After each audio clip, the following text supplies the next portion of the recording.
And we're live. It's the Revved Up 906 podcast, a Detroit Pistons podcast to be exact. And I'm Ryan.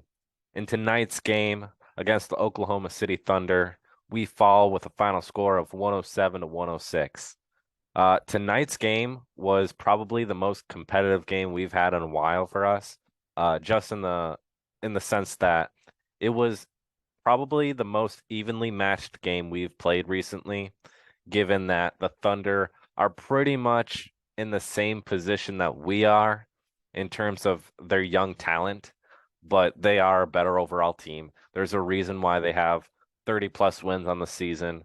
They're like when you have Shea Gilgeous-Alexander, who is by far one of the best players, one of the best young players in the league today. He's averaging 30 plus points a game, which is a lot.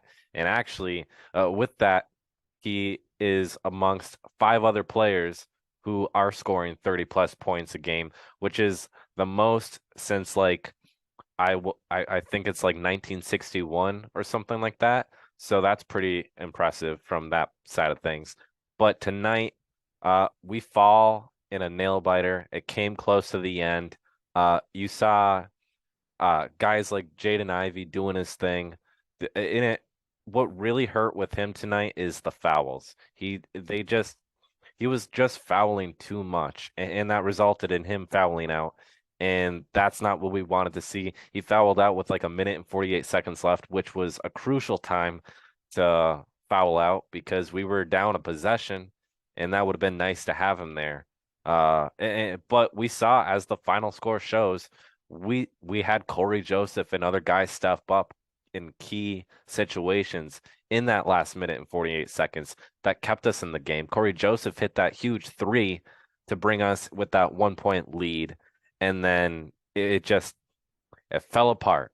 We got the stop, we got the jump ball, everything was looking good, and then all of a sudden, Giddy tips it out, gets the ball back, and he immediately goes with the floater, and then right as he shot that, I'm like, oh no, this is the Washington Wizards situation with Daniel Gafford with the putback all over again because we did not box out when we should have.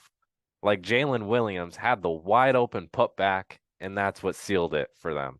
And so I don't, that's a teaching moment right there. You had it happen to you already previously against the Wizards, and then now you're having the same thing happen to you against the Thunder tonight, and you just can't keep letting that happen.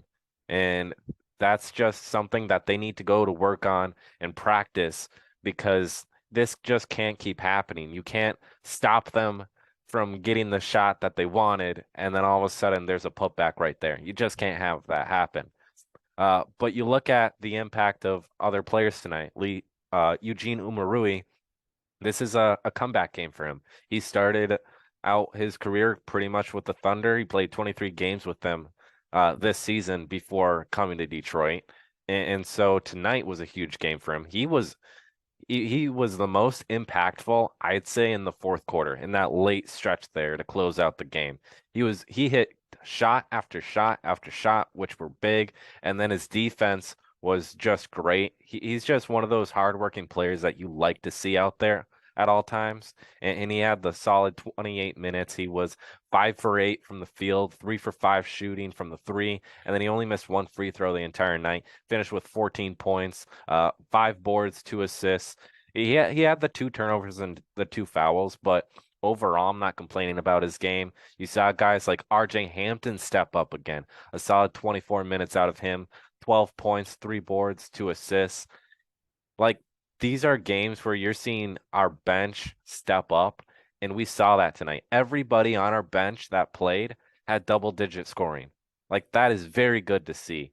And so like you have Jalen Duren, who is a starter, let's be honest, but he did not miss a single shot. He was 4 for 4 with 19 minutes, 2 for 4 from the free throw line, had 10 points, 6 boards, 6 boards, and a block, excuse me, with one turnover, which I'll take that, and then 3 fouls. He was not fouling very much, but he did have a bandage up on his leg, so that could be the lack of minutes right there. We saw Killian Hayes have a solid night, 11 points, 6 rebounds, 5 assists. Uh, Corey Joseph, who hit the big shot, played a big whopping 33 minutes tonight and had clutch play after clutch play. 13 points, 5 assists, 2 boards. And then you look at Wiseman. I think Wiseman had the biggest impact outside of Jaden Ivey tonight. He had the 14 points, 11 boards, and he only missed 2 shots on the night. And like you look at how efficient he was, I really think like Tim McCormick pointed out, uh he was saying that maybe a reason why we lost this game was we stopped pounding the paint. And I actually completely agree with that because it like James Wiseman compared to the size that the Thunder had tonight, he was the biggest guy out there. Like, there's no reason you shouldn't be giving him the ball. Like, Jalen Williams is a solid big, but he's not big. He's not a true definition of a center or a power forward. He has that length that puts him in that position, but he doesn't have the size. He's not as big as Wiseman. So the fact that Wiseman was very efficient, only missed 2 shots, 14 points, pretty much all in the paint, you got to keep feeding him the ball. And when Bagley was in the game, he had the 8 points, 3 boards, 3 assists. And yeah, that's a solid night, but it's more of like you you have these opportunities to pound the paint. Bagley doesn't need to sit there and clog the paint up for Wiseman. Bring him out. He hit that 1-3 earlier. Bring him out because when you have the opportunity to just go to town on a small size team with the Thunder, you just gotta get at it.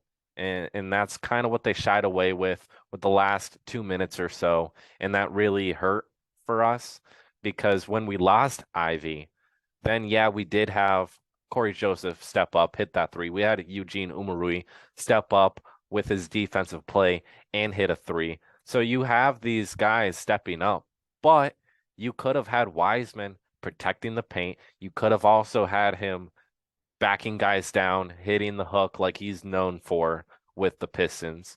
And so we just failed on a couple little things. Turnovers for tonight, we had 17 turnovers, which is not good. But the fact that we had 17 turnovers and the Oklahoma City Thunder only had 9, and we stayed in it, that just shows you that the Thunder really need Shea to win games. And not saying that they didn't deserve this win because they kind of did in the sense that they didn't turn the ball over as much. They were making smart plays, taking smart shots. But what really almost lost it for them is just that the Pistons are a very hard-working team when they feel like they can play and they're having a good night like tonight. And so they weren't accounting for how scrappy the Pistons were going to come out tonight, and that really hurt them because that then they were kind of shocked and like, oh crap, we got to really play. And so, but yeah, we had a solid night overall. We shot the ball great. Actually, from three, we were pretty darn good. Killian Hayes 1 for 4, Jaden Ivey 5 of 8. Livers had missed 2. Bagley 1 for 2. Umarui 3 for 5. Corey Joseph 3 for 6. RJ Hampton 3 for 6. We were really hitting our threes tonight. We shot 48% from three, which is the highest it's been in like forever for us. And so that's a very good mark to see. We shot 50% on the night, which that's a very good mark to see. We shot 71% from the free throw line. That number, I would personally love for that to be much higher than what it was, but I'll take 71%. So like offensively, we had a solid night. It was just the turnovers, the fouls, and then our defense in the late stretch there that really lost us the game. Because for the Oklahoma City Thunder, they were shooting 34% from three, 44% from the field, 76% from the free throw line. The free throw line won them the game pretty much. But like they were not shooting the ball great. We were. And then they also had 38 boards to our 42. We were out rebounding them. And so it's like we had the win. We really had the win. But the most crucial part of the game, we just kind of gave up on. I'm not saying that. So like we did defend Giddey pretty well on that for him to miss that shot. but then we didn't account for anyone else. Livers did have Lou Dort boxed out, but then you left Jalen Williams wide open with an easy putback. And it's like, who has that guy? Like that, he shouldn't be that wide open in the paint with nobody boxing him out. That shouldn't happen. But Jalen Williams tonight, very, very solid. 27 points, 8 boards, 6 assists, and a block. He he is one of the probably one of the great, uh, probably underrated players, I'd say, because not a lot of people talk about him. But then again, the Thunder aren't like showstoppers. They're not Showtime or anything, but they still have a lot of solid pieces there, and they have a lot of draft capital. So they're solid. So I'm not expecting for us to go out there and blow out the Oklahoma City Thunder. I mean, their roster, I'd say their best player is Josh Giddey, and even him tonight, only 18 points, 7 assists, 5 boards. That's a quiet night for him. He's normally 20 plus. So the fact that we held him there, but then you allow guys like Lou Dort to get 20, you allow Isaiah Joe to get 12, you get Jalen Williams with 27, and that's what really hurt us. And then you have Aaron Wiggins coming off the bench for them, had 19 points and played 32 minutes off the bench. You can't allow a guy to come in and just beat you up like that. So overall, our offense, really good tonight. I'm very happy with our outcome offensively. Defensively, there's still a lot of room for improvement, especially in late game situations. We still need to we really still need to slow down our turnover ratio there. It's too high still, way too high. Our personal fouls are still too high. We need to bring those back down. But if you take away some of those turnovers and you take away some of those fouls and maybe Ivy not fouling out, we would have won that game. Honestly, we really would have.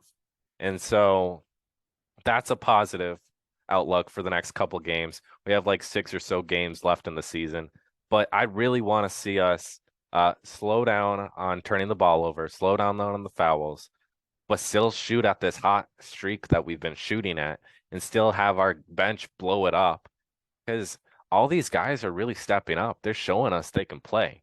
And that's what I'm happy to see, because I'd rather have our guys being competitive and going out there and trying every night than rather going like, yeah, let's just tank the final 6-7 games left in the season and hope that we get Wemby. I mean, yeah, I want Wemby on our team, but I'd rather have us be out there competing every night than just tanking, because tanking is not fun. And granted, yeah, we only have 16 wins on the year and we have 60 losses, which is atrocious, but I'd rather have us compete than give up. But so overall, I'm happy with how we played offensively. Defensively, we can still improve. We can still limit our turnovers and fouls, of course, but we need to box out the guy wide open in late game situations, and we failed to do that tonight. So with a final score of 107 of 106, that will do it for the recap tonight. We will see you guys next time. Peace.